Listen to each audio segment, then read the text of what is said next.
नमस्कार दोस्तों, कैसे हैं आप लोग। मैं सूरज चौधरी आप सभी का स्टडी आईक्यू पीसीएस चैनल पर हार्दिक स्वागत करता हूं। शुरुआत करते हैं अपनी लक्ष्य सीरीज की और वहां पर आज का हमारा टॉपिक है एंटी डिफेक्शन लॉ।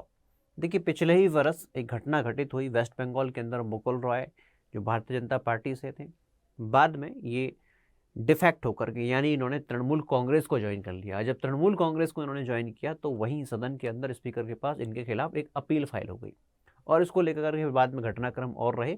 बाद में इनकी सदस्यता बच गई थी। लेकिन यहाँ पर हमको समझना है एंटी डिफेक्शन लॉ, क्योंकि वह हमारे एग्जाम के पॉइंट ऑफ व्यू से इम्पॉर्टेंट हो जाता है। और इसके साथ साथ भारत के अंदर जो चुनाव के प्रावधान है, संवैधानिक प्रावधान, उनको हम आज की क्लास में कवर करते हैं। देखिए, एंटी डिफेक्शन लॉ को अगर मैं एज ए लेमन कहूँ तो इसका अर्थ क्या बनता है। इसका अर्थ ये बनता है कि चुनाव के समय पर हर पॉलिटिकल पार्टी का अपना एजेंडा होता है, अपना घोषणा पत्र होता है। और जब जनता वोट करती है तो जनता उस घोषणा पत्र को देख करके, मैनिफेस्टो को देख करके, उन वायदों को समझ करके वोट करती है। अब कुछ लोग क्या होते हैं, कुछ लोग यानी कि लोग का मतलब मैं बात कर रहा हूँ यहाँ पर पॉलिटिकल पार्टी के लीडर्स की।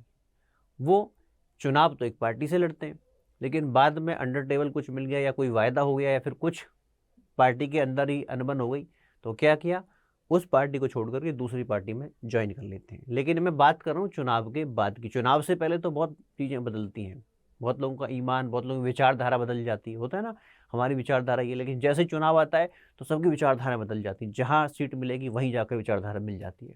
लेकिन हम चुनाव के बाद की बात कर रहे हैं।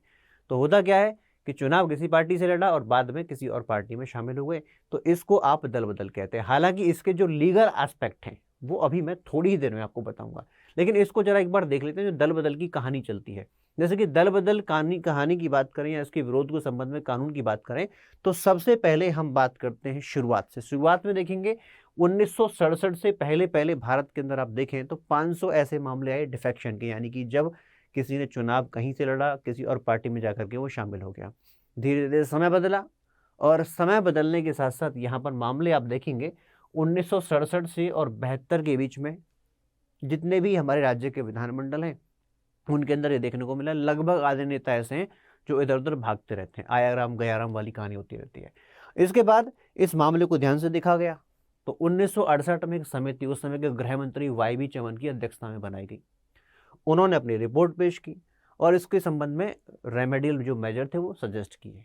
बाद में इस पर कानून बनाने के लिए, दल बदल विरोधी कानून बनाने के लिए देश की संसद के अंदर एक अमेंडमेंट बिल लेकर के आते हैं, जिसे आप 32वां संविधान संशोधन विधेयक कहते हैं। लेकिन ये पास नहीं हो पाता है। फाइनली इसको लेकर के एक काम कब होता है, इसको लेकर के काम होता है राजीव गांधी जी के समय पर। यहाँ पर देश के संविधान के अंदर 52वां संविधान संशोधन करते हुए 10वीं अनुसूची को जोड़ा जाता है और एंटी डिफेक्शन लॉ जो वर्तमान की फॉर्म है वह आपके सामने आ जाती है।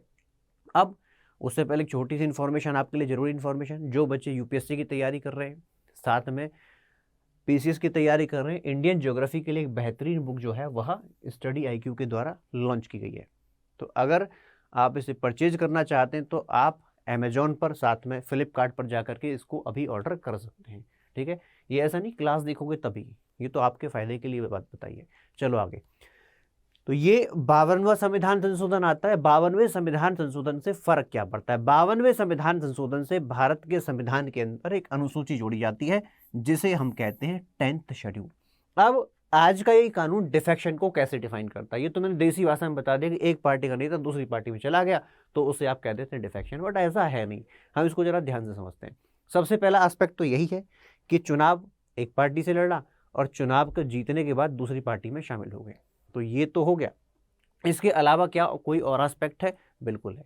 देखिए, सदन के अंदर होता है मतदान, चाहे हम लोकसभा की बात करें, राज्यसभा की बात करें, राज्य के विधानमंडल में विधानसभा विधान परिषद की बात करें, सभी के सभी विधेयक या निर्णय मत के द्वारा लिए जाते हैं। और मत को लेकर के हर पॉलिटिकल पार्टी अपना एक एजेंडा तैयार करती है कि भाई मत किस प्रकार से करना है, मतलब किसी बिल के फेवर में करना है या अगेंस्ट में करना है। और इसको लेकर के हर पार्टी का अपना एक अधिकारी होता है जिसको आप विप यानी कि सचेतक कहते हैं। अब ये सचेतक नजर रखता है कि हमारा जो पॉलिटिकल पार्टी का मेंबर है वो हमारे दिए गए गाइडलाइंस के अकॉर्डिंग बिहेव कर रहा है या नहीं कर रहा है। तो हुआ क्या कि पार्टी ए का सदस्य है, जरा समझिए इस बात को।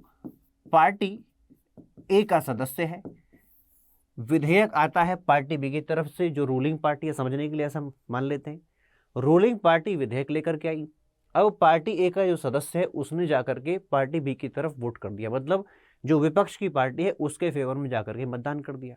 अब ये तो उसकी जो अपनी पार्टी है उसके खिलाफ हो गया, तो इसको आप डिफेक्शन के कानून में लेंगे, बिल्कुल लेंगे, इसको डिफेक्शन में माना जाएगा।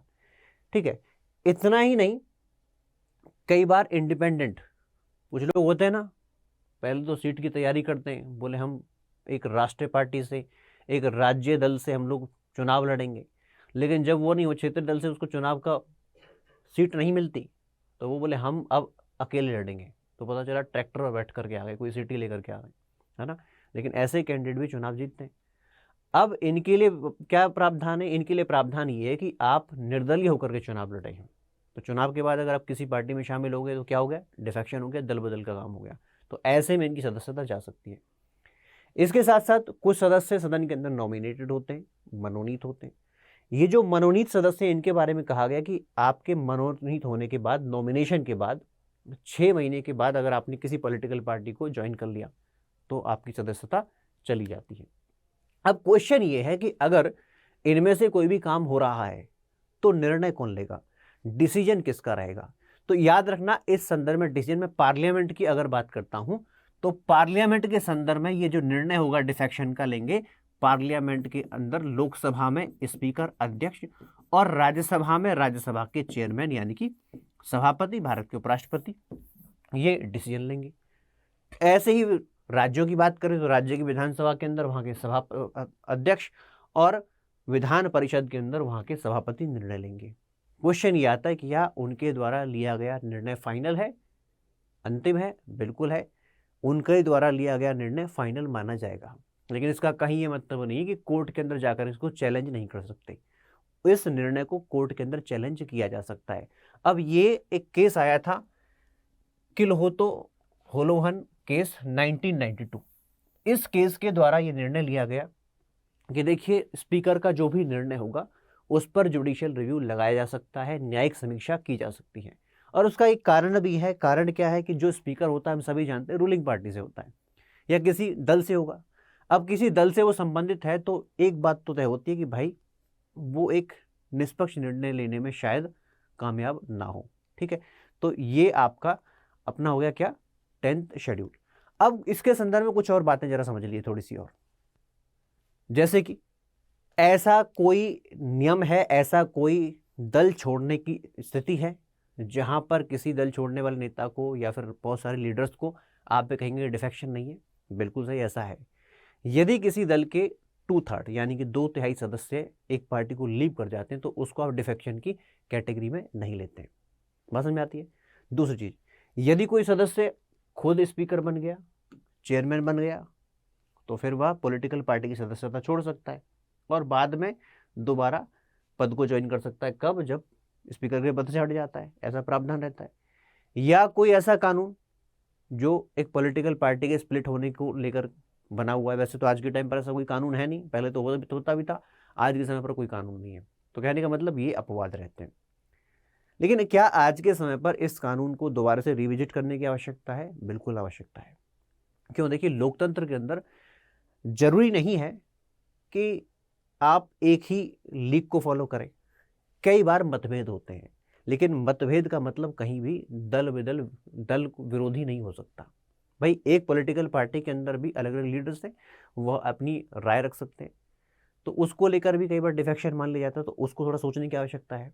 इसके साथ साथ सिर्फ पॉलिटिकल लीडर नहीं, पॉलिटिकल पार्टी भी तो दोषी हैं। यदि किसी दल से सदस्य टूट करके दूसरे दल में जाते हैं तो जो दल उनको अपने पास ले रहा है उसके ऊपर क्या कोई लायबिलिटी है? आज के कानून में तो कम से कम नहीं है। नेक्स्ट, निर्णय कौन ले रहा है? निर्णय ले रहा है प्रिजाइडिंग ऑफिसर, अध्यक्ष या सभापति। अब ये भी तो किसी पॉलिटिकल पार्टी से हैं, तो क्या इनका डिसीजन बोनाफाइड होगा? तो ये भी सोचने वाली बात है। ठीक है, तो ये कुछ चीजें हैं जो आज के समय पर सोचने की आवश्यकता है जब हम बात करते हैं एंटी डिफेक्शन की। चलिए, जब चुनाव की बात की तो चुनाव के संबंध में भारत के संविधान में क्या प्रावधान है उसको जरा देख लेते हैं। भारत के संविधान का भाग 15 यहाँ पर चर्चा होती है इलेक्शन कमीशन ऑफ इंडिया और साथ में चुनाव की, यानी कि भाग 15 जुड़ा हुआ है इलेक्शन से, चुनाव से। अब चुनाव को लेकर के कुछ आर्टिकल्स हैं, जैसे कि आर्टिकल 324 से लेकर के 329, ये कुछ आर्टिकल्स हैं जो चुनाव के संबंध में चर्चा करते हैं। इन शॉर्ट मैं आपको बताऊंगा। ये आप देख रहे होंगे लोगों, इलेक्शन कमीशन ऑफ इंडिया। अब इलेक्शन कमीशन ऑफ इंडिया की बात करें तो इसकी चर्चा आर्टिकल 324 के अंदर आ जाती है। आर्टिकल 324 कहता है कि देश के अंदर चुनाव हो रहा है। कौन सा चुनाव? भारत के राष्ट्रपति का चुनाव, उपराष्ट्रपति का चुनाव, संसद का चुनाव, संसद में लोकसभा राज्यसभा दोनों, और साथ में राज्य का विधानमंडल, विधानसभा, विधान परिषद, इनका चुनाव है। तो इसके संदर्भ में जिम्मेदारी दी गई है इलेक्शन कमीशन ऑफ इंडिया की भारत के चुनाव आयोग को। भारत के चुनाव आयोग को आज के समय पर आप देखें तो यहाँ पर 1+2 यानी कि ये है आज के टाइम पर multi member body. Multi member body का मतलब क्या है? यहाँ पर एक होते हैं हमारे चीफ इलेक्शन कमिश्नर, मुख्य चुनाव आयुक्त, जिनका अपॉइंटमेंट भारत के राष्ट्रपति के द्वारा किया जाता है और कार्यकाल 6 वर्ष का मिलता है। हटाना है तो कैसे हटाएंगे? सुप्रीम कोर्ट के जज की तरह हटाएंगे। इसके साथ साथ यहाँ पर आते हैं 2 इलेक्शन कमिश्नर्स। याद रखना, ये 2 इलेक्शन कमिश्नर हैं, ये इनके सबऑर्डिनेट नहीं है या इनकी सैलरी इत्यादि इनसे कम नहीं है। बस यही है कि जब निर्णय लेंगे तो निर्णय जो है आपको मेजोरिटी से लेना है, बहुमत से लेना है। ये इसका आज का प्रारूप आ जाता है। अब ये आपके आज के टाइम पर चीफ इलेक्शन कमिश्नर है, मुख्य चुनाव आयुक्त है, ये हैं आपके आज के टाइम पर इलेक्शन कमिश्नर 1। ठीक है, तो अब आपको आगे बढ़ते हैं लेकर के चीज़ों को। चलिए भाई, तो ये आर्टिकल 324 का बहुत ही शॉर्ट में आपको बता रहा हूँ। ठीक है, इतना जितना आपके एग्जाम के पॉइंट ऑफ व्यू से जरूरी है। अब इसी चुनाव के संदर्भ में आर्टिकल 325 कहता है, देखिए आर्टिकल 325 कहता है कि जब भारत के अंदर चुनाव होगा तो चुनाव के लिए बनता है इलेक्टोरल रोल, यानी कि वोटिंग लिस्ट बनती है। तो वोटिंग लिस्ट में आप किसी व्यक्ति के नाम को केवल इस आधार पर शामिल करने से मना नहीं कर सकते कि वह किसी खास धर्म का है, जाति का है, किसी वर्ण का है या किसी खास लिंग से है। इस आधार पर आप उसके नाम को किसी इलेक्टोरल रोल में शामिल करने से मना नहीं कर सकते, केवल इस आधार पर। बाकी आधार हो सकते हैं। ठीक है जी। इसके साथ साथ जब भी देश के अंदर चुनाव होगा, कौन से चुनाव की बात हो रही है? चुनाव की बात हो रही है हमारे किसकी? भारत के अंदर संसद में हमारा लोकसभा का चुनाव, और राज्यों के अंदर हमारा लेजिस्लेटिव असेंबली यानी कि विधानसभा का चुनाव। ये दोनों जब भी चुनाव होंगे तो किस आधार पर होंगे? यूनिवर्सल अडल्ट फ्रेंचाइज, यानी कि वह व्यक्ति जिसकी उम्र 18 वर्ष है उससे ज्यादा है, इलेक्टोरल रोल में उसका नाम है, जाकर के मतदान कर सकता है। ठीक है भाई।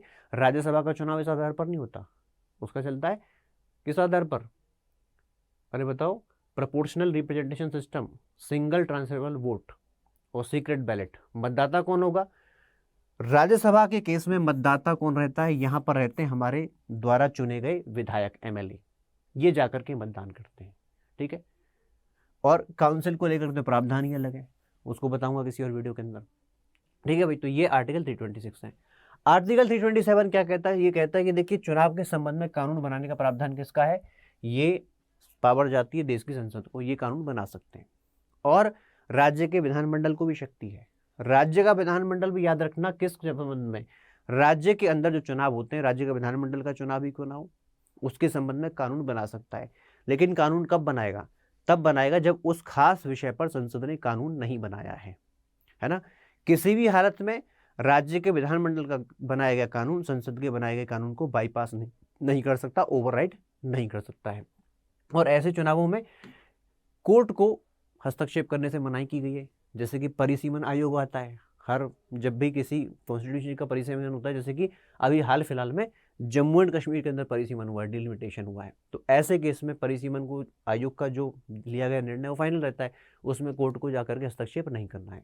ठीक है भाई, तो ये थोड़ा सा संक्षिप्त मैंने आपको बताया था चुनाव के बारे में, साथ में एंटी डिफेक्शन लॉ के बारे में। अब चलते हैं आपके आज के प्रश्नों की तरफ। सबसे पहला प्रश्न आपको याद रखना है, क्या कहता है? सबसे पहला क्वेश्चन यहाँ पर कहता है कि आप इन स्टेटमेंट्स को कंसीडर कीजिए, जरा ध्यान से पढ़िए। क्या कहता है? कहता है originally the commission had only 1 election commissioner.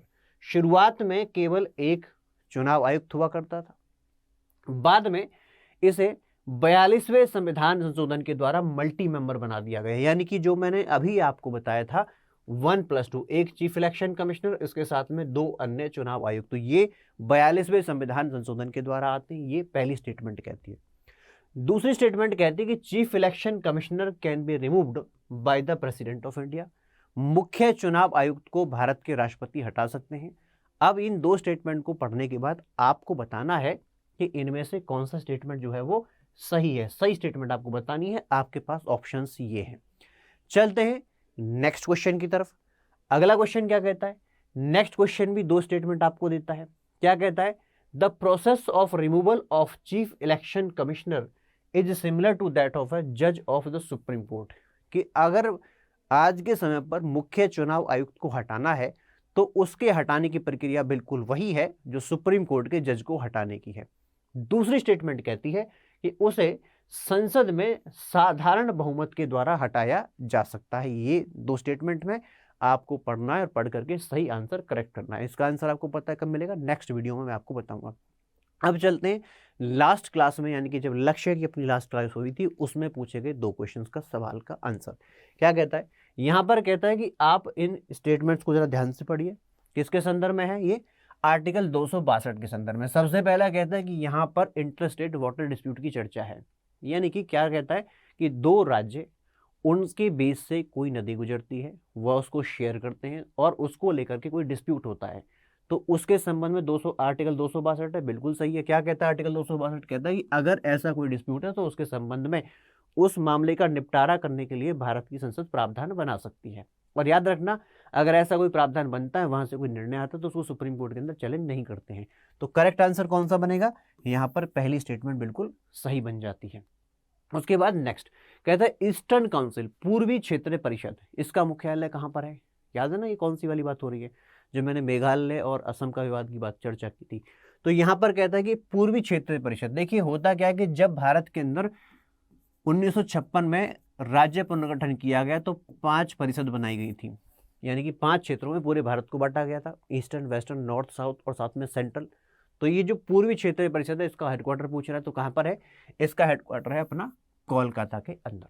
ठीक है भाई, चलिए अब चलते हैं इस क्लास की समाप्ति की तरफ। दो क्वेश्चन मैंने आपसे पूछे, आप उसका आंसर दीजिए। कोई आपका सजेशन है तो सजेशन को आप कमेंट बॉक्स में जरूर लिखिए, इस पर काम जरूर किया जाएगा। और अगर आप मुझसे चर्चा करना चाहते हैं तो ये मेरा सोशल मीडिया हैंडल है, आप यहाँ पर मुझ तक पहुँच सकते हैं। तो see you all in the next session. अब वीडियो को अगर आपको पसंद आया है तो लाइक कीजिए, शेयर कीजिए, और चैनल को अगर अब तक सब्सक्राइब नहीं किया तो इंतजार किस बात का कर रहे हो भाई, सब्सक्राइब कीजिए। चलिए, thank you so much, bye, धन्यवाद।